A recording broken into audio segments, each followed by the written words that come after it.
오늘은 이제 그리스도론 11강 초림하신 메시아 예수입니다.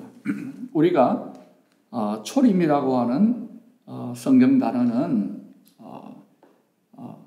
초림이라고 하는 단어는 성경 속에 나오지는 않지요.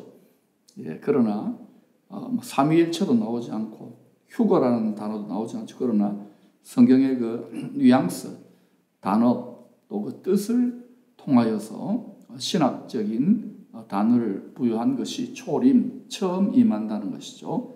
재림은 한 번 더 다시 임한다는 그런 뜻입니다. 예수님은 성경을 보니까 창세 전에 삼위일체 하나님께서 성자 하나님이신 예수님을 이 땅에 죄와 사망의 어둠의 권세 아래 망해가고 있는 심판받을 수밖에 없는 이 세상을 구원하시고자 메시아로 보내실 것을 예정하셨습니다. 그래서 그 영존하시는 스스로 계시는 삼위일체 하나님의 합의된 뜻을 따라 이 세상에 사람으로 오신 것입니다. 이 사람으로 오신 메시아를 가리켜서 히브리 말로는 메시아라고 그러고 헬라어로는 그리스도라고 하고 초림이라고 하지요. 예루살렘의 의로운 왕이, 평강의 왕이 바로 예수 그리스도이십니다. 멜기세덱이라고 그러죠. 멜기세덱. 근데 그 만왕의 왕 예수님이, 예루살렘의 왕이 동시에 영원한 큰 대제사장으로 자기 자신의 생명을 희생의 제물로, 온 세상의 죄, 온 세상의 만민을 위한 희생의 제물로 바치기 위해서 초림하신 것입니다. 그래서 사실은 왕이신데 영원한 대제사장으로 자신을 희생제물로 드리기 위해서 오셨어요. 그래서 보잘것없고 약하고 연약한 모습으로 오셨죠. 초림 때는. 그러나 재림하실 때는 그렇지 않습니다. 하얀 백마를 타시고, 백마를 타고 온다는 말은 그리스도를 대적하는 자들, 특별히 이 세상에 불의한 죄악의 세력들을 온전히 심판하시는 심판의 주, 또 영광의 주, 만왕의 왕으로 다스리기 위해 오십니다. 그때는 온 지구상에 있는 모든 사람들이 다 볼 수 있도록 오십니다. 지구 반대편에 있고 이러더라도 이게 워낙 거대한 창세전부터 예비된 하나님의 구원의 가장 큰 이벤트이기 때문에, 구속사 이벤트이기 때문에 그렇게 될 것을 복음서에서는 분명하게 예언하고 있지요. 히브리서 6장 20절 보면은 그리로 앞서가신 예수께서 멜기세덱, 바로 영원한 큰 대제사장의 반차를 따라 영원히 대제사장이 되어 우리를 위해 들어가셨느니라. 고대 사회 원래 하나님의 왕국은 왕이 제사장이었습니다. 그 입장으로 그렇게 예수님이 멜기세덱의 반차를 따라 왕인데 대제사장으로 오신 거예요. 그래서 예수를 믿는 우리도 충성스럽게 예수를 믿으면 왕 같은 제사장으로 주와 함께 주님의 때에 왕노릇하게 될 기업, 약속, 상급이 주어져 있는 것입니다. 그 소망을 날마다 이 불의하고 죄 많은 세상에서 날마다 그 복스러운 소망을 갖고 살아갈 때 우리는 이 세상에서 낙심할 일이 많고 또 좌절할 일이 많고 또 두렵고 근심할 일이 많지만 점점 이기기 시작한다는 것을 기억하십시오. 그래서 이것이 위를 바라보는 것, 바로 말씀 속에서 주님의 우리를 향한 그 기업의 영광의 풍성함을 날마다 바라보고 말씀을 따라 소망하는 것, 그것이 이 세상을 넉넉히 이길 힘이 된다는 것을 명심하십시오.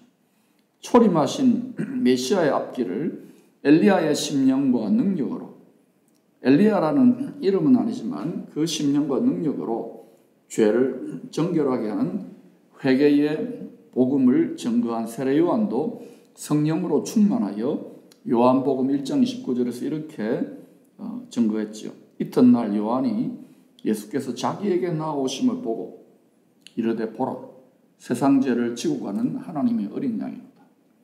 왕이고 또 대제사장이신데 동시에 자기 자신이 유월절 어린 양으로 희생 제물이 되시기 위해 오셨다는 것입니다. 온 세상이 죄와 사망의 권세자 아래 놓여 있기 때문입니다.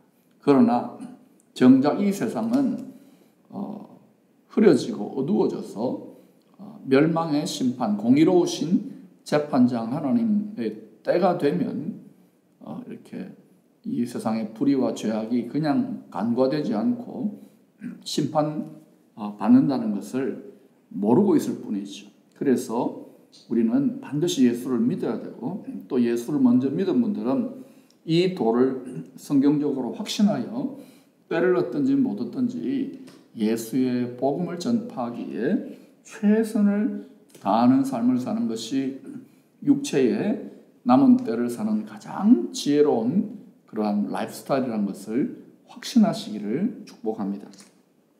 만왕의 왕으로 하나님의 보좌에 오르시기 전에 예수님은 영원한 대제사장으로 먼저 자신을 유월절 희생양으로 드려야만 했습니다. 왜냐하면 이 세상과 사람들이 죄 아래 팔렸기 때문입니다. 그래서 이 세상에 오신 예수님을 신학자들은 초림하신 메시아 그렇게 말씀하고 있습니다. 자, 그러면 영존하시는 삼위일체 하나님 중에 한 분이신 성자 예수님이 이 세상에 눈에 보이는 가시적인 몸으로 나타나신 사건을 메시아의 초림 또 재림이라고 합니다. 그러나 성경을 보시고 또 우리가 성령 안에서 말씀 안에서 깨달을 수 있는 것은 뭐냐 하면은 예수님은 항상 성부 성자 성령 하나님과 함께 우리 안에 항상 우리 곁에 함께 하고 계십니다. 그래서 예수님의 또 다른 별명이 임마누엘이라 하리라 그랬지 않습니까? 임마누엘이라는 뜻은 뭐냐? 하나님이 우리와 함께 계신다는 뜻입니다. 먼저 하나님은 아브라함의 혈통적 후손인 이스라엘 민족을 여호와의 군대라는 의미는 뭡니까? 출애굽하여 여호와의 군대로 삼았다는 말은 공중의 권세 잡은 강한 자인 이 사망의 권세자의 군대, 타락한 천사들의 마귀의 군대, 사람들을 사망과 멸망의 심판으로 끌고 가고야 말 이 사망의 군대들과 싸워서 이기는 여호와의 군대로 부름을 받은 것입니다. 또 여러분이 성경을 보면 출애굽한 바로 세상이라고 하는 애굽으로부터 구원을 받은 하나님의 백성을 제사장 나라라고 그렇게 명명했습니다. 그래서 사실은 이스라엘로 표상되는 하나님을 믿는 예수 그리스도를 믿는 백성들은 공중권세 잡은 자의 시험과 싸워 이겨야 되고 동시에 제사장 왕같은 제사장 나라의 백성으로 예수 그리스도의 복음, 메시아의 구원의 복음을 모든 민족 땅끝까지 전파해야 될 사명이 있는 것입니다. 그렇지만 그렇게 온전히 충성하는 자신의 삶의 라이프 스타일을 완전히 그렇게 초점을 맞추고 살아가는 성도들은 그렇게 많은 것 같지 않아요. 구약과 신약의 남은 자, 그루트기, 이기는 자들, 또 거룩한 시 이런 말씀들을 종합해 보면 한 많이 잡으면 20%, 적게 잡으면 10% 정도가 이런 사명에 아주 적극적으로 반영하고 있고, 나머지 많은 분들은 예수를 믿지만 무엇을 먹을까 무엇을 마실까에 이 세상에 너무 얽매여 있다 보니까 자동적으로 또는 본인이 마음에는 원이지만 이 영적인 몸 만들기가 덜 되었기 때문에 연약하여서 그냥 사명을 망각하거나 또는 안일함에 빠져서 사명을 잃어버리는 경우가 많아요. 그렇게 하지 말라고 주님은 성경 말씀을 통하여 선지자들과 사도들과 하나님의 종들을 통하여 계속 말씀하시는 것이 잠들지 말고 깨어있으라는 거예요. 지금은 이미 자다가 깰 때가 되었어요. 자다가 깬다고 해서 여러분이 커피 마시고 세상 일 다 팽개치고 가사 일 팽개치고 직장 팽개치라는 말이 아니라 여러분이 세상에서 밭갈이하고 맷돌 돌리고 다 비즈니스하고 또 썩지 않을 양식을 위하여 썩을 양식을 위하여 일하지만 썩지 않을 양식을 위하여 살라는 그러한 의미인 것입니다. 여러분의 자리를 직업의 자리, 가정의 자리, 또 각자의 학교의 자리, 부르신 자리를 잘 지켜가면서 복음을 위하여 살면 주님께서 그것이 주의 나라와 주의 의를 구하는 일이 되기 때문에 성령으로 역사하여 여러분에게 필요한 것들, 무엇을 먹을까, 무엇을 마실까, 무엇을 입을까도 다 마태복음 6장의 약속대로 챙겨주신다는 것을 믿고 순종해 보시기를 축복합니다. 창세기 3장 15절을 보면은 남자의 씨는 뭡니까? 정자죠. 죄인 남자들의 정자를 통하여 여성의 난자와 결합되어 여인의 태에서 태어난 남자의 씨, 남자의 후손으로 오신 것이 아니라 여자의 후손으로. 이 의미는 뭐냐면 남자와 여자가 성관계를 통하여 이렇게 태어난 자녀가 아니라 하나님 아버지의 썩지 아니하실 말씀, 그 말씀이 씨잖아요. 말씀의 씨로 성령으로 잉태되어 그 말씀의 씨가 태어나신 분이 바로 예수 그리스도예요. 사람의 모습으로 사람의 동정 여자의 마리아의 몸을 빌어 태어났죠. 다윗의 혈통으로. 그렇지만 하나님의 독생자, 완전한 하나님이신데 완전한 사람으로 오신 아주 유니크한, 아주 천상천하의 유일무이한 독특한 그러한 하나님의 자녀가 되신 분이 바로 예수 그리스도라는 거예요. 그분이 오셨죠. 창세기 3장 15절은 이 사실, 그래서 내가 너로 여자와 원수가 되게 하고 내 후손도 여자의 후손과 원수가 되게 하리니, 여자의 후손 바로 예수 그리스도를 말합니다. 여자의 후손은 내 머리를 상하게 할 것이요, 이 내 머리라고 할 때는 옛 뱀, 사탄, 마귀, 죄와 사망의 권세자의 머리를 상하게 할 것이요, 너는 옛 뱀 사탄은 그의 발꿈치를 상하게 할 것이라 하시고. 그러니까 어때요? 머리를 짓밟히는 게 치명타입니까? 아니면 발꿈치를 상하는 게 치명타입니까? 발꿈치를 상하는 것이 훨씬 더 이렇게 뭐랄까요? 이 충격과 상처가 덜하지요. 그러나 여러분이 이제 뱀과 전갈을 밟아서 우리의 아킬레스건이 뭡니까? 믿는 자 아킬레스건이 두려움과 근심과 염려 아닙니까? 사단이 자꾸만 우리를 불순종의 아들들 가운데 역사하는 영으로 자꾸 이 세상이 전부 다이냐 보이게 합니다. 그때 에베소 6장 10절 이하에 평안에 예비하신 것으로 신을 신고 평안의 군화를 신고 이렇게 뱀과 전갈을 밟아야 돼요. 뱀과 전갈이라는 의미는 바로 옛 뱀, 큰 용의 이렇게 부하들, 꼬붕들을 말합니다. 그 세상 임금의 수준에 있는 대장 사탄의 부하들의 우리는 머리를 짓밟는 역할을 해야 됩니다. 세상 임금의 최종 대장인 사탄의 머리는 우리의 영원한 대장님 예수님이 짓밟았기 때문에 우리도 이제는 군화, 평안에 예비한 것, 준비를 해야 됩니다. 평안한 마음, 훈련되지 않으면 안 돼요. 경건한 그런 훈련을 통하여 늘 어떤 상황에서도 평안함을 유지하면서 짓밟아야 돼요. 뒤에는 애굽의 군대가 쫓아오고 앞에는 홍해 바다가 가로막고 있더라도 모세가 하나님의 권능으로 지팡이를 들고 선포했을 때 홍해 바다가 갈라지고 구원의 길이 열린 것처럼 그러한 평안으로 주의 복음을 위해 순종하는 이런 사람들이 평안의 복음으로 예비한 것으로 신을 신게 되는 거예요.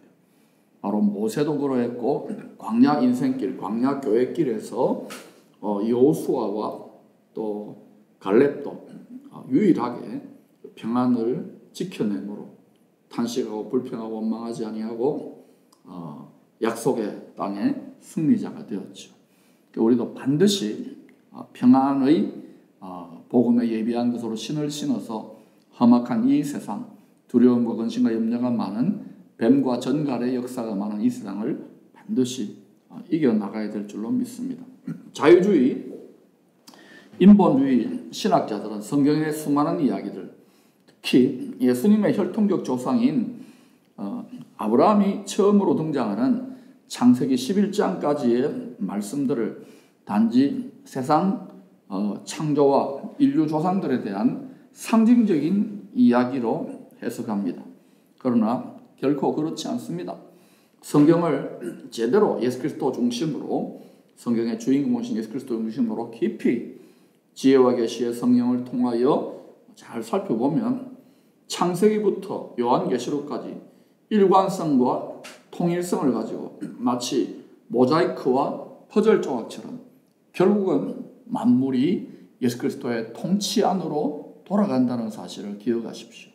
그러므로 지금 우리가 예수 그리스도를 믿고 순종하는 불순종의 아들들 가운데 역사하는 공중의 권세 잡은 자를 이기고 순종하는 그러한 경건의 체질로 바뀌며 주와 복음을 위해 수고할 수 있다는 사실은 얼마나 큰 축복이고 영원한 하늘의 상을 준비해가고 있는 것인지를 깨닫는 은혜가 있기를 축복합니다. 자, 그래서 특별히 창세기 5장을 한번 예를 들어보겠습니다. 창세기 5장에 보면은 아담으로부터 이 홍수 심판, 물 심판을 이긴 노아까지 이렇게 10명의 이름이 나오죠. 아담, 셋, 에노스, 그 다음에 마할랄렐, 야렛, 에녹, 무두셀라, 라멕, 노아입니다. 그러니까 그 아담의 10대 손이 바로 노아라고 할 수 있는 것입니다. 자, 그런데 이 아담으로부터 노아까지 창세기 5장에 나오는 이 10분의 족보는 그 이름은 전부 다 예수 그리스도를 계시하는 이름이라고 할 수 있습니다. 먼저는 죄인된 사람을 대표하는 첫째 아담이죠. 아담. 그 다음에 구원자로 임명된 셋. 아벨은 피 흘려 죽었죠. 예수 그리스도의 표상입니다. 그래서 구원자로 임명된, 대체된 셋. 그 다음에 죽을 수밖에 없는 인생들을 위하여 뜻밖에 태어난 개난, 바로 예수 그리스도를 말합니다. 그리고 복 주시는 하나님으로 마할랄렐, 세상에서 하늘에서 이 세상으로 낮은 곳으로 내려오신 야렛이라는 이름의 뜻이 그것입니다. 그다음에 희생양으로 드려져 하늘로 들림받은 에녹이라는 뜻은 봉헌하다, 들림받다 이런 뜻입니다.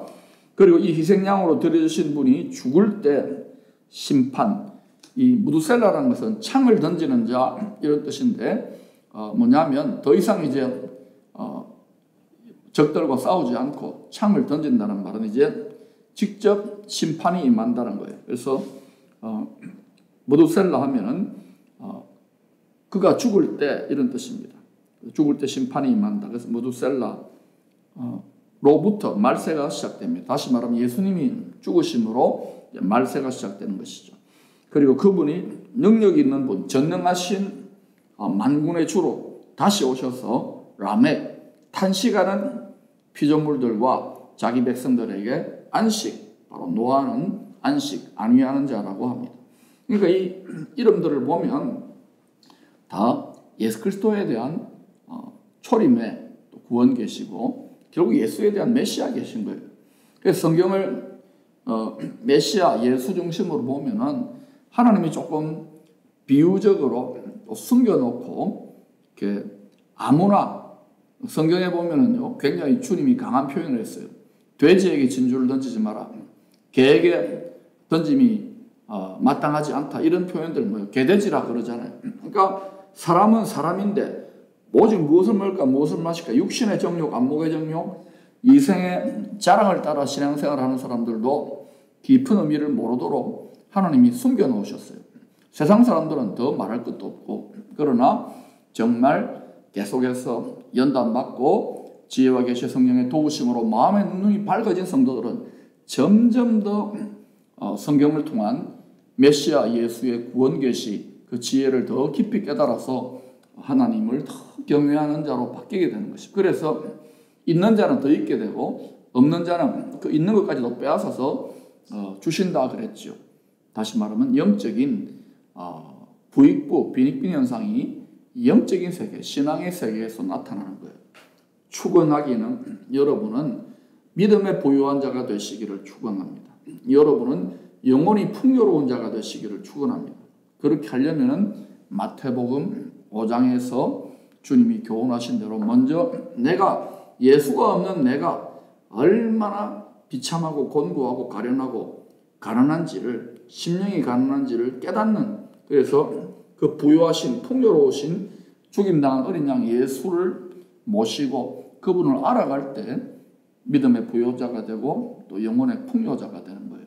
그러나 세상적으로 이런저런 출세나 권력이나 물질이 많고 그러면 그 헛배가 불러서 바로 영혼이 가난한 자가 되지 못해요. 심령이 가난한 자가 되지 못해요. 그게 비극이라는 것입니다.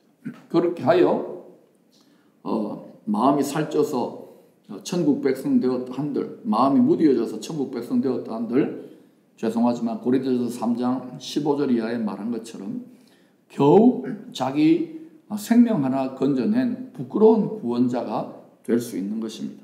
그래서 여러분은 이 강의를 듣는 분들은 주와 복음을 위해 성경적으로 깨닫고 최선을 다하는 삶을 사셔야 돼요. 홍수 심판에서 구원을 받은 노아의 10대 손 아브라함이 또 택함을 받지요. 그래서 모리아 산에서 때가 되면 100세였던 아들 이삭을 번제물로 바치라는 명령에 순종합니다. 이 모리아 산이 바로 여호와의 산 지금 있는 그 템플 마운틴이라고 하죠. 지금 그 예루살렘 성전산에 그 이슬람의 그 알악사 성전과 바위 성전이 세워져 있지만 거기에 그 바위에 바로 이슬람은 이스마엘을 거기서 번제물로 드렸다고 주장하지만 바로 이삭을 성경대로 드린 곳이죠. 거기에 예수님이 바로 그 골고다 언덕에서 모리아 산에서 십자가에 못 박혀 돌아가신 것입니다. 그래서 그 산에서 예수님이 만물을 위한 대속의 희생 제물로 여호와 이레로 예비되어진 것이죠. 그리고 그 사건을 모세를 통하여 이스라엘 백성들이 출애굽하고 난 다음에 성막을 세우잖아요. 성막을 세운 목적이 레위기서를 보면 피 흘려 또는 곡식이면 죽여서 드리는 바로 피 흘려 죽여 드리는 바로 유월절 어린 양 예수 소제로 말한다면 곡식 제사로 말한다면은 하늘의 밀이 땅에 떨어져 깨어져 죽는 바로 그러한 제사법을 이렇게 희미하게 계시해 주는 것이죠. 점진적으로. 그리고 이 모세의 성막은 이제 나중에 다윗 왕에게 하나님이 좀 그런 마음을 불어넣으셔서 그래서 솔로몬 평화의 왕 또 지혜의 왕 역할을 하는 솔로몬 때에 바로 솔로몬 성전을 세우셔서 영원한 요한계시록 21장에 있는 영원한 어린 양 성전 어린 양이 성전이고 우리는 그와 함께 이렇게 부속 건물로 산돌이신 예수님과 함께 부속 건물로 연합된 그러한 신비한 그러한 사람 성전이 되는 것이죠.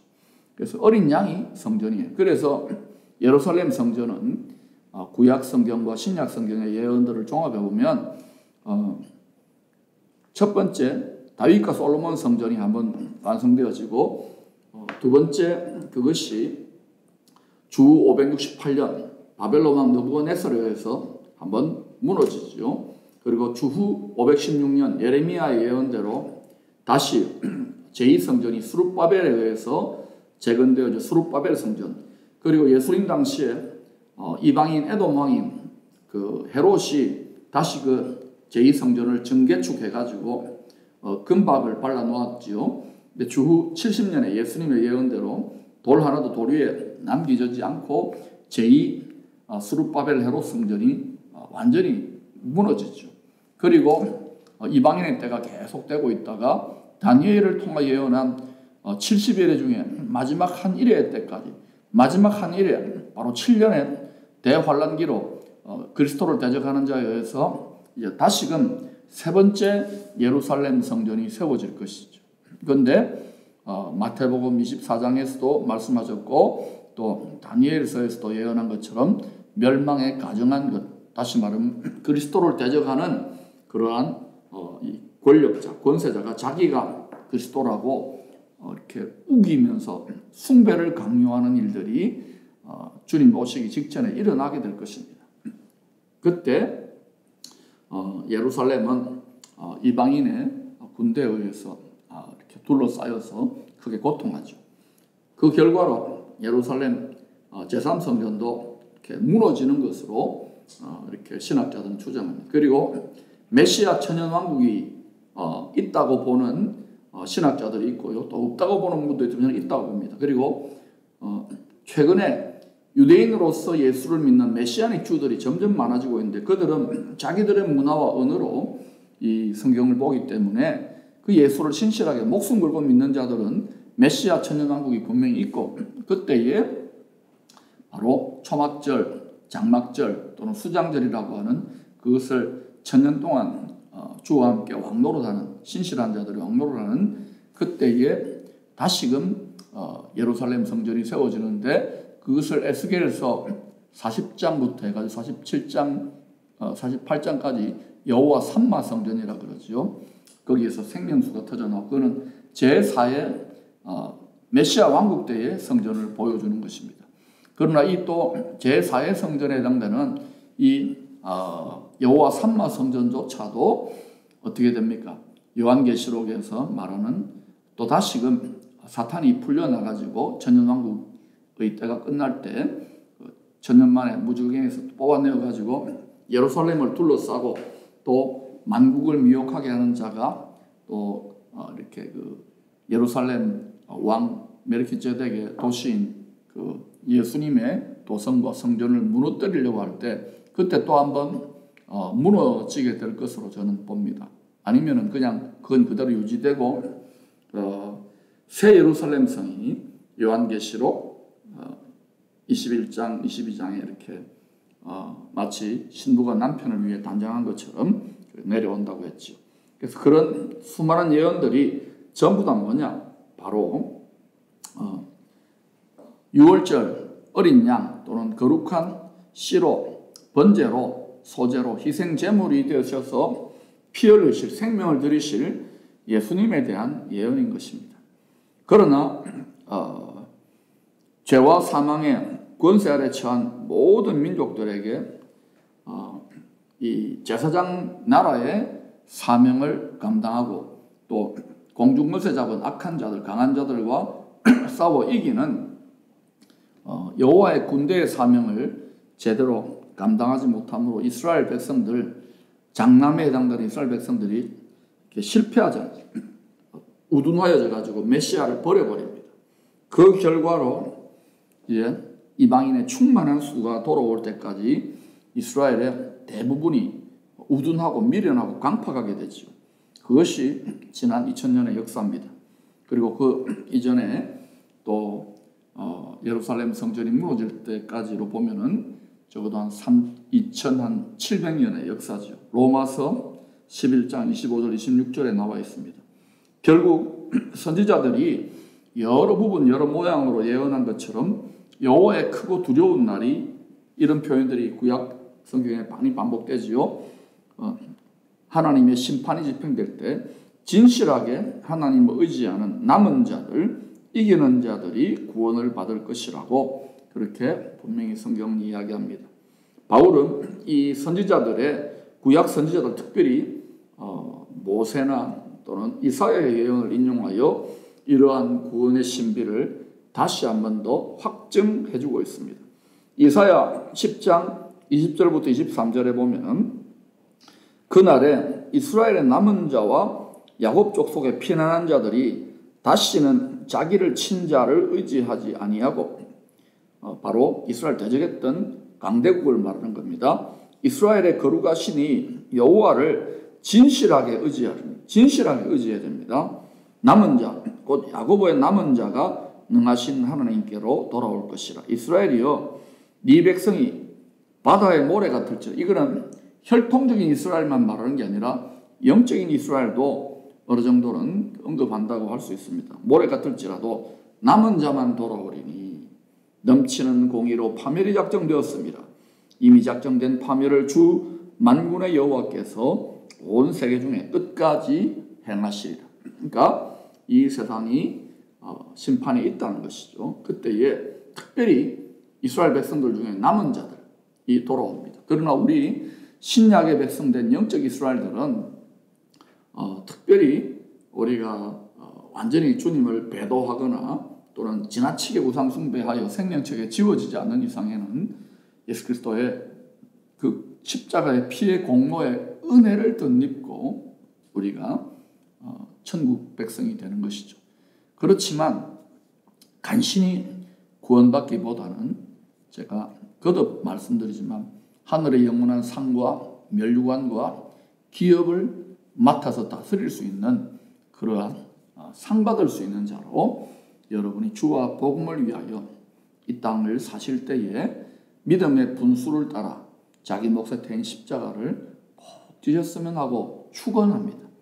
그리고 우리의 자녀들에게도 이러한 인생관과 가치관과 생사관을 가르치는 것이 이 때에 하나님의 도우심과 보호를 받는 지름길이라는 것을 증거하고 싶습니다.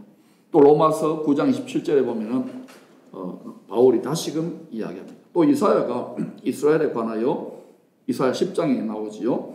외치되 이스라엘 자손들의 수가 비록 바다의 모래 같을지라도 남은 자만 구원을 받으리니. 전 세계 신학계에서 일어나는 기이한 현상은 만민 구원론, 하나님은 사랑이기 때문에 모든 피조물들, 모든 사람들을, 죄인들을 다 구원한다 그렇게 말하는데 그렇지 않지요. 믿음은 모든 자의 것이 아닙니다. 그리고 하나님은 사랑이실 뿐만 아니라 공의로우신 재판장이 되시기 때문에 죄 처리가 해결되지 않고 죄에 대한 철저한 회개가 없이는 구원이 성립되지 못한다는 것을 여러분은 공의로운 재판장이신 그리스도의 심판대 앞에 서게 될 때에 깨닫게 될 거예요. 그래서 우리가 이 세상의 최고법정의 재판도 앞으로는 점점 굽어질 것입니다. 그러나 가장 높은 하늘 보좌에 계시는 공의로운 재판장 되시는 하나님 아버지와 그 독생자 메시아 되시는 예수 그리스도의 그 시선을 의식하면서 죄 짓지 말고 복음을 위해 살면 좋겠습니다. 선지자를 통한 메시아의 초림에 대한 예언입니다. 자, 죽으시고 부활하신 예수님은 구약의 모든 말씀들이 자기 자신에게 대하여 하신 말씀이라고 친히 증언하셨습니다. 누가복음 24장 26절 27절이 그렇게 말합니다. 그리스도가 이런 고난을 받고 자기의 영광에, 이건 부활 영광이죠. 뿐만 아니라 때가 되면 다시금 영광의 주로 모든 대적하는 자를 심판하시고 왕노릇하기 위해 오실 것이 아니냐 하시고, 이에 모세 아시죠? 이스라엘 백성들이 제일 좋아하는 모세, 그리고 모든 선지자의 글로 시작하여 모든 성경에 쓴 바 시편 또 지혜서, 역사서 이런 모든 책들이 다 자기에 관한 것이라는 것을 자세히 설명했다는 거예요. 예수님 자신이 성경을 이렇게 풀듯이 우리도 그렇게 성경을 풀고 전하고 가르칠 수 있어야 돼요. 설교도 그렇게 해야 돼요. 그러니까 사실 엄밀하게 따지면 설교할 게 딴 거 없어요. 예수 그리스도가 핵심이요 초점입니다. 그러나 너무 이제 지루할 수 있으니까 그거를 요렇게 반찬을 만들고 저렇게 반찬을 만들잖아요. 우리 그러지 않습니까? 밥 먹자 하는데 밥 먹자의 그 밥의 핵심이 참된 양식이 바로 예수님이에요. 근데 거기에다가 어떤 반찬을 두느냐? 깍두기를 둘 수도 있고 또 삼계탕을 만들 수도 있고 닭도리탕을 만들 수도 있고 또 김장김치를 할 수도 있고 뭐 여러 가지 그 반찬은 천지로 조화가 되지만은 참된 양식이요 참된 음료의 핵심은 예수 그리스도라는 것을 특별히 우리 선교사님들과 목사님들과 신학생들과 앞으로 생활 선교사로도 활약할 모든 교회 지도자들과 성도님들은 명심하셔야 되겠습니다. 누가복음 24장에서 분명히 그렇게 증거하셨어요. 주님이 시범을 보이신 것입니다. 특별히 구약 17권의 선지서를 기록한 선지자들을 통하여 초림의 메시아가 누구의 혈통으로 어느 동네에서 태어나시고 어디서 주로 성장하실 것을 예언하고 있습니다. 자, 그래서 선지자들이 등장하는 시대는 암울하고 어둡고 망해가는 시대입니다. 근데 그때에 예수님은 예수의 영, 다시 말하면 성령으로 선지자들의 마음을 사로잡아서 그들의 입을 통하여 또 그들의 손을 통하여 예언하게 하시고 선포하게 하시고 기록하게 하셨어요. 그래서 육신으로는 세상으로는 메시아에 대한 신비한 구원 계시를 깨달을 수 없는 거예요. 근데 이제 초림하시기 전에 예수님이 초림하시기 전에 이스라엘 민족 하나님의 백성들이 선지자들의 말을 듣지 않은 것처럼 예수님이 재림하시기 전에도 많은 하나님의 백성들이 귀 기울이지 않고 그냥 무엇을 먹을까 무엇을 마실까 시집가고 장가가고 롯의 때와 같고 노아의 때와 같이 살 것을 성경은 특별히 주님이 친히 마태복음 24, 25장에서 예언하고 계시죠. 그래서 우리가 이 세상에 무엇을 먹을까 무엇을 마실까까지도 전부 다 모든 것을 주님께 맡기면 주님이 구원받은 출애굽한 우리들을 광야 인생길 광야교회에서 먹이고 마시고 책임지며 인도하신 것처럼 그렇게 우리가 주님의 공급과 도우심을 신뢰하면서 이 체험들을 쌓아가면서 이 세상을 이기며 살았으면 좋겠습니다. 로마서 11장 33절에 그래서 깊도다 하나님의 지혜와 지식의 풍성함이여 그의 판단은 헤아리지 못할 것이며 그의 길은 찾지 못할 것이로다.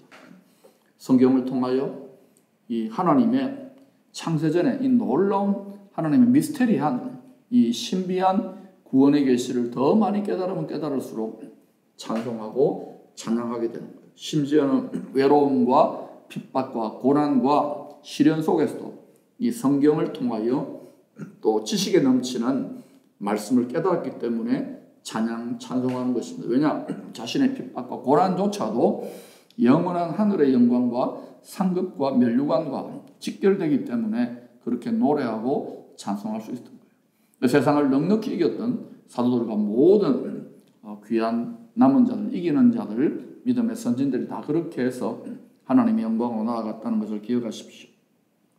그러나 오늘날 점점 현대 교회가 그리스도가 없는 교회, 신학자 레너드 스위트가 이런 말을 했습니다. Church without Christ. 예수의 초점, 예수의 중심성과 핵심을 놓쳐버리고 이것저것 그냥 사교 모임이나 그저 뜨뜻미지근하게 종교행위적인 기관으로 전락하는 특별히 서구교회가 또 잘 사는 선진국권의 교회들이 그럴 수 있어요. 한국 교회도 지금 그런 위기에 있는데 지금 속히 깨어서 우리 민족에게 주신 복음 전파의 사명을 감당할 때 지금 여러 가지 나라의 어려움이나 이 시대의 어려움을 이겨낼 수 있는 민족과 한국교회로 쓰임받게 될 줄로 믿습니다. 창세기 49장 9절 10절에서 메시아가 유다지파의 사자로 오실 것을 예언합니다. 미가서 5장 2절은 베들레헴에서 탄생한다고 했습니다. 바로 베들레헴은 떡집이죠. 그러니까 다윗 왕이 태어난 곳이고 또 이사야 40장 3절 8절은 메시아가 오기 전에 광야에 산 사람 세례요한이 외칠 것을 예언했고 스가랴 9장 9절은 나귀 새끼를 타고 예루살렘의 왕이 예루살렘 성으로 입성할 것이라고 스가랴 11장 12절은 은삼십 노예의 몸값에 팔릴 것이고 스가랴 11장 13절은 그 돈이 결국은 토기장이의 밭을 사는데 쓰여질 것이라고 그렇게 예언을 다 하고 있죠. 마치 이 미리 영화 찍어 놓은 것처럼 시간과 공간을 초월하신 대언의 영, 예언의 영이신 성령께서, 지혜와 계신 성령께서 하나님의 종들의 심령을 사로잡아 그 영으로 이렇게 보여주시고 말하게 하신 것입니다. 기록하게 하신 것입니다. 다윗도 바로 왕이신 예수 그리스도의 예고편, 그림자 역할을 했던 다윗도 시편 41편 9절에서 자기 자신이 그런 고난을 많이 받은 가운데 가까운 친구 가룟 유다에게 배신당할 것과 예수님이, 그리고 시편 22편 16절에서 십자가에서 악한 무리에 의해서 손과 발이 찔릴 것이고 18절에서 겉옷이 찢어지고 제비 뽑힐 것을 마치 눈으로 보듯이, 아마 다윗이 성령의 감동 중에 기도하면서 환상을 본 것 같아요. 예언한 것이 나오죠. 그리고 또 다윗은 시편 16편 8절 11절에서 메시아의 부활을 통하여 자기 육체의 부활을 그렇게 보았습니다. 마지막으로 이사야서 53장은 사실상 초림 메시아의 십자가 사건에 대한 가장 생생한 예언 종합 선물 세트라고 할 수 있죠. 이 외에도 구약 성경에만 수백 군데, 그리고 더 이렇게 암시적으로 비유적으로 숨겨놓은 모든 이야기들이요, 전부 다 메시아로 오실 예수님 바로에 대한 여러 가지 예언과 예고편과 그림자, 여러 부분과 여러 모양으로 그렇게 우리에게 교훈하신 것입니다. 점진적으로 교훈하신 거예요. 왜냐하면 피조물된 우리들은 다만 육신의 생각과 육신의 귀와 육신의 시각과 청각과 미각으로만, 지각으로만 느낄 수 있는데, 이걸 점점 이제 이렇게 하나님이 택하신 백성들을 위해서 이 인류 문명과 인간의 그 수준에 따라서 이스라엘 백성들의 역사 속에서 이렇게 자기를 그 구원 계획을 계시해 놓은 거예요. 이사야 53장 6절이 대표적으로 우리는 다 양 같아서 그릇 행하여 각기 제 길로 갔거늘 여호와께서는 우리 무리의 죄악을 그에게 담당시키셨도다 그랬죠. 그래서 6월절 어린 양 예수님, 또 하늘에 죽는 미랄로 오신 예수님, 너무너무 감사하죠. 사람으로 태어나 자라시고 십자가에 죽으신 메시아 예수님은 베들레헴에 태어나시고 나사렛에서 성장하셨죠. 그리고 요셉과 마리아의 후손으로 그렇게 장성하셔서 30살 정도 되어서 공생의 사역을 하시고 십자가에 성경대로 죽으시고 부활하시죠. 이 모든 것들은 사람이 되신 예수님은 바로 예수를 믿는 우리들에게 본을 보여주시기 위해서 너희도 나처럼 살아라. 그러면 이 세상의 죄와 사망의 세력을 이길 뿐만 아니라 상을 받고 멸류관을 받고 내가 가장 만물의 어뜸으로 이렇게 영광을 거둔 것처럼 너희도 그렇게 영광스러운 그러한 영생의 복락을 나의 나라에서 누리게 될 것을 이렇게 예고해주고 있는 거예요. 그런데도 우리가 육신을 가지고 이 세상에 얽매여 살기 때문에, 모든 무엇과 얽매이기 쉬운 죄에 얽매여 있기 때문에 그렇게 성숙해지기까지는 많은 시험과 연단과 또 어려움들을 통과하는 가운데 이 세상에 줄을 끊고 얽매임을 끊고 하늘 보좌를 바라보고 주의 말씀 속에 더 집중함으로 순종하게 되죠.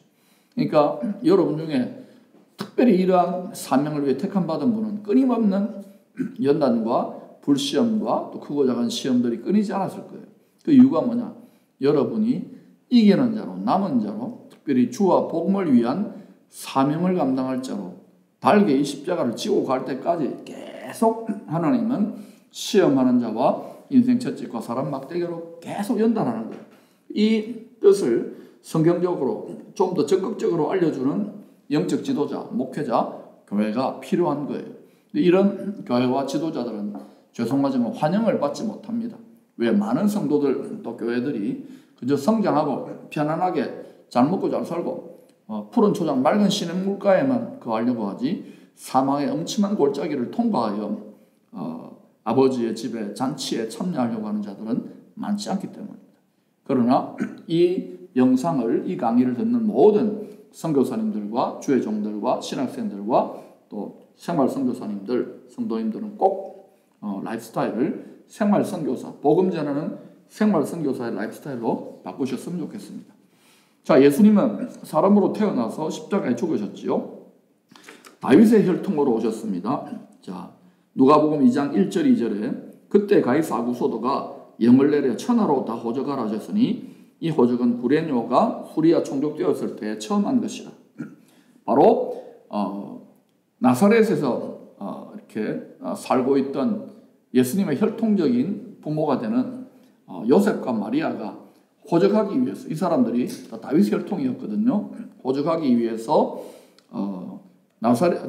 베들레헴에 갔는데 가자마자 아기 낳았어요. 그리고 여관이 방이 없었기 때문에 짐승들을 키우는 그 마구간 같은 데 있잖아요. 동굴입니다. 거기에 짐승의 구유에 뉘어져서 그게 표적이라고 했지요.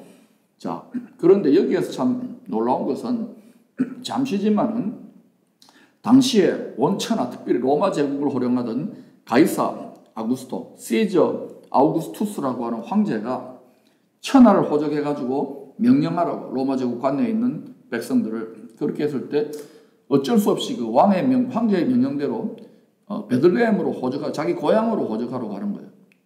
다윗 혈통이기 때문에 두 사람 다. 그런데 이걸 통해서 우리가 깨달을 수 있는 건 뭐냐면은 세상의 권력자들과 세상의 높은 자들, 권세자들이 이 세상을 쥐락펴락하며 주인공 노릇하는 것 같지만 지하수처럼 흐르는 하나님의 구원사, 구속사의 관점에서는 마리아와 요셉과 마리아와 같은 보잘것없이 하나님의 뜻에 순종하는, 묵묵히 순종하는 작은 자들, 바로 저와 여러분 같은 자들이 사실은 가장 높은 하늘 보좌에 계시는 구세주 메시아의 시각으로 보았을 때는 우리가 주인공이에요. 그러니까 여러분 이렇게 믿고 사시기를 바랍니다. 왜? 주님 오실 때는 실제로 그러한 것들을 경험하기 때문입니다. 그리고 그렇게 기쁨으로 살게 될 때 이 땅에서도 주님은 마가복음 10장 27절 이하에 말씀한 것처럼 여러분이 포기하고 버린 것들을 채우시며 더하여 주시며 여러분에게 이 땅에서도 기업을 예고편으로 맡겨서 다스리게 하신다는 것을 꼭 기억하셔야 돼요. 자, 그래서 근데 이제 요셉과 마리아 이렇게 다윗 혈통인데 둘 다 다윗 혈통입니다. 근데 마태복음 1장 1절부터 16절은 요셉의 혈통을 중심으로 예수 메시아 족보를 설명했고, 누가복음 3장 23절부터 38절은 마리아 혈통을 중심으로 그렇게 예수님 족보를 설명했어요. 근데 요셉이나 마리아는 다 다윗의 왕의 혈통입니다. 마태복음 1장 6절을 보면 요셉은 다윗 왕과 바세바 사이에 태어난 넷째 아들 솔로몬 왕의 혈통이고, 나중에 여러분이 구약성경까지 찾아보세요. 반면에 누가복음 3장 31절을 보면 마리아는 다윗 왕과 바세바 사이에서 태어난 셋째 아들 나단의 혈통인 것을 확인할 수가 있습니다. 그래서 마태복음 1장 16절에 나타난 바와 같이 요셉의 원래 친부는 아버지는 야곱입니다. 그런데 누가복음 3장 23절에서는 남성 중심의 당시에 북의 혈통을 강조하는 족보 기록법에 따라 마리아의 아버지 요셉에게는 장인에 해당되지요. 헨리를 요셉의 아버지로 누가복음 3장 23절에서는 등장시키고 있어요. 말씀을 이루시고자 호적지 고향인 베들레헴 다윗의 혈통인 요셉과 마리아를 초림해 예수 메시아의 부모 역할로 캐스팅하신 우리 구원의 드라마의 감독 되시는 하나님의 놀라운 솜씨를 우리가 찬양할 수밖에 없는 것입니다. 나사렛에서 성장하여 예수님은 예루살렘에서 죽으셨습니다. 자, 나사렛 사람이라고 그렇게 마태복음 2장 23절에서 말했죠. 나사렛이라는 동네에 와서 이는 선지자로 하신 말씀에 나사렛 사람이라 칭하리라 하심을 이루리 하십니다. 자, 나사렛이라고 하는 이 동네의 지명은 그 네체르라고 하는 히브리어 어원에서 유래가 되었다고 합니다. 그 뜻은, 네체르라는 뜻은 싹, 어림 또는 순, 구별 이런 뜻이 있습니다. 그래서 이 구약 성경에 아무리 제가 샅샅이 조사해봐도 나사렛이라고 하는 지명 자체는 바로 나타나지는 않아요.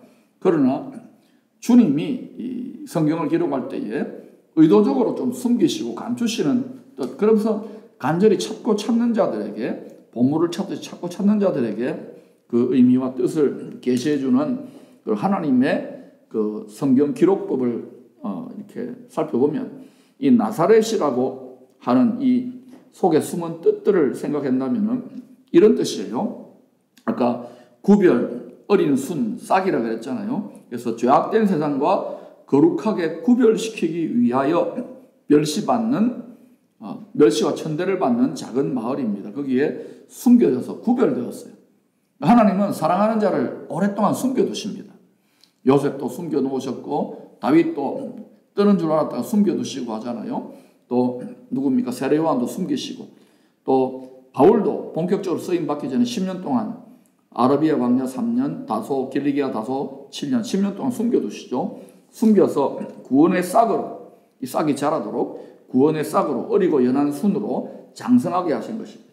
그 무대가 바로 나사렛이에요.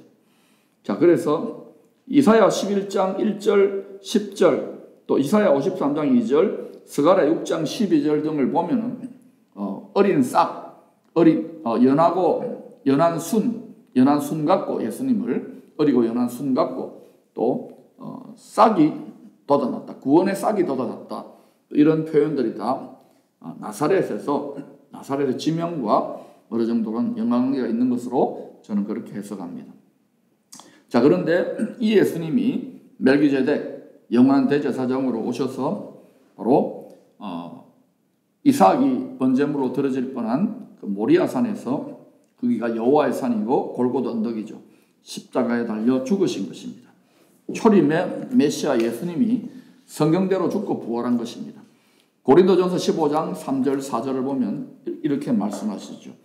내가 받은 것을 먼저 너희에게 전하였노니 이는 성경대로, 구약 성경대로, 신약 성경은 말할 것도 없고, 그리스도께서, 메시아께서 우리 죄를 위하여 죽으시고 장사 진행받았다가 성경대로 초림의 메시아를 말합니다. 사흘 만에 다시 살아나사 죽으시고 부활한 것이 전부 다 성경에 다 기록되어 있고 예언되어 있다는 것을 굳게 확신하시기를 축복합니다. 메시아가 초림하신 목적이 뭐냐?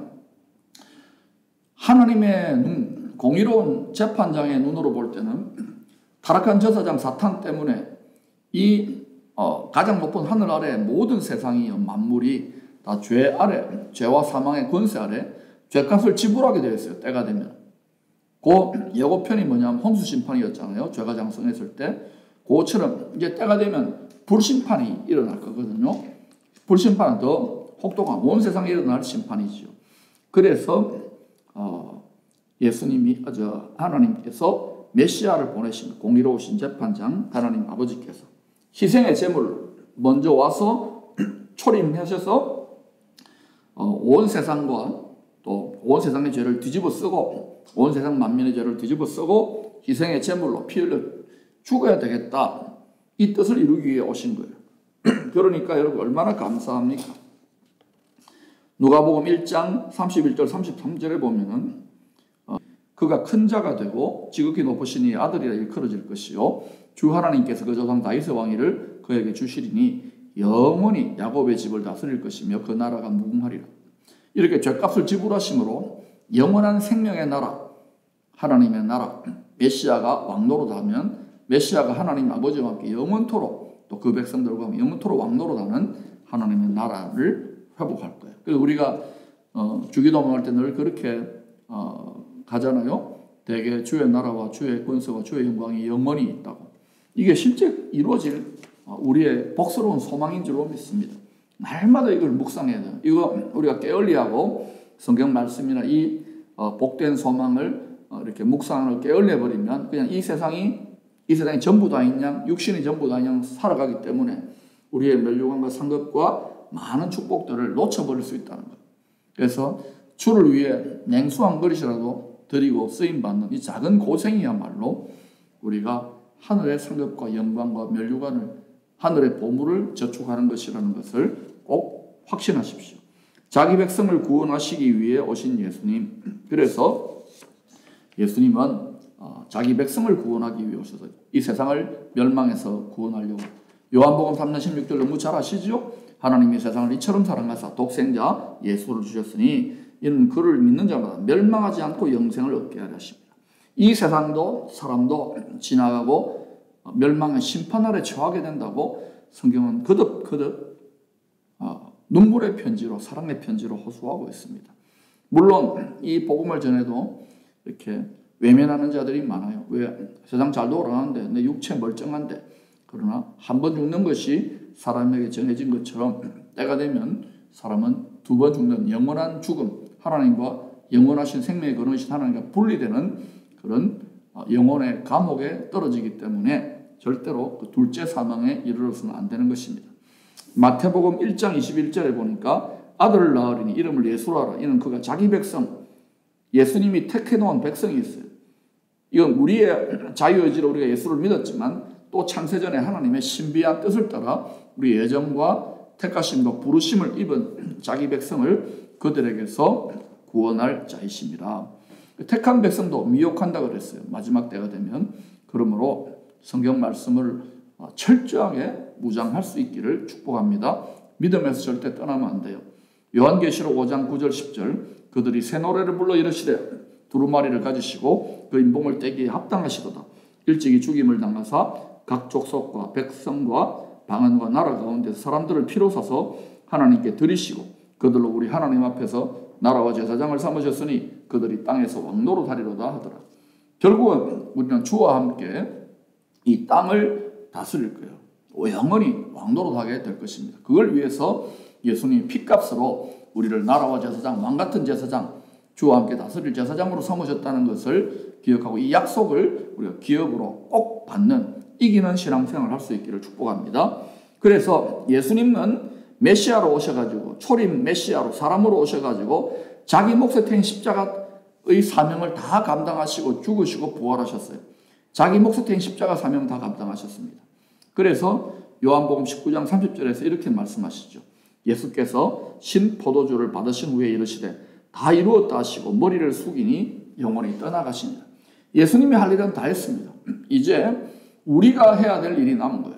예수 그리스도를 믿는 우리가 해야 되는 주와 복음을 위해서 땅끝까지 복음 전파하는 이 일은 왜 우리에게 남겨주셨냐면 상 주시려고 알곡과 가라지를 가리고 지혜로운 종과 또 어리석은 종, 충성된 종과 또 충성되지 못한 종을 가려가지고 하나님이 상과 벌을 주시려고. 그래서 여러분 이왕 예수 믿는 것 그리고 언젠가는 우리가 다 죽고 마는데 주와 복음을 위해 믿음의 분수를 따라 자기 십자가를 달게 지고 이 성경적인 확신을 가지고 초림 메시아가 사람으로 걸어가신 자기 십자가의 길을 우리도 즐거운 마음으로 걸어갈 수 있기를 축원합니다. 감사합니다. 제가 이제 여러분 위해서 기도하겠습니다. 하나님 아버지, 오늘 초림하신 메시아 예수에 관한 수많은 예언들과 또 오신 목적에 대해서 우리가 성경적으로 살펴보았습니다. 이 수많은 이야기들을 한 시간으로 어떻게 다 정리하겠습니까마는 주님, 이제 각자의 처소에서 여호와의 말씀, 성경 말씀을 주로 묵상하는 복된 자가 되게 하시고 지식에 넘치는 그리스도 예수, 하나님께서 그리스도 예수를 우리에게 구원자로 보내신 그 놀라운 사랑을 깨달아 알아서 그 사랑의 만분의 1이라도 사랑을 되돌려 갚는 은혜를 우리가 깨닫고 은혜에 합당한, 복음에 합당한 삶을 살 수 있는 지혜를 더하여 주십시오. 능력을 더하여 주십시오. 지금 이방인의 충만한 수가 돌아와야 될 때인데 우리가 그냥 깊은 영혼의 잠을 자지 않게 하시고 하나님 오늘도 필요한 자들, 이 강의를 듣는 자들에게 보내게 하셔서 눈을 열어주시고 영안을 열어주시고 마음 눈을 밝히사 주와 복음을 위해 충성함으로 하늘의 별과 같은 복된 인생이 되게 하시고 또 이런 너무 힘든 시즌입니다. 사랑하는 성도들의 사업장과 가정과 건강과 자녀 손들을 지켜주셔서 주님 나라와 주의 뜻을 위하는 자들에게 모든 것을 더하여 주시고 그리스도 예수 안에 있는 그 영광 가운데 이들의 모든 쓸 것을 채우시고 축복하여 주시옵소서. 특별히 지혜를 풍성히 부어 주시옵소서. 말씀을 깨닫는 은혜를 더하여 주시옵소서. 예수님 이름으로 축복하며 기도합니다. 아멘.